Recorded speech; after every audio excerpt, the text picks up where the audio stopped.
పరమీసం ఇది ఆంధ్రుడి రోషం, రారమ్మని పిలుస్తోంది తెలుగుదేశం.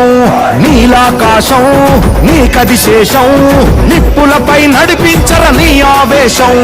పిడికిలిలో పట్టరా పిడుగుల శబ్దం, కారులకే నేర్పరా దాచిన యుద్ధం. పట్టర నువ్వు పట్టు మహానాడు బాట పట్టు, కట్టర నువ్వు కట్టు పసుపు జెండా జట్టు.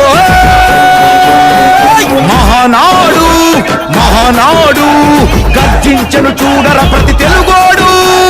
మహానాడు ఇది మహానాడు, గర్వంగా పిలిచిందిర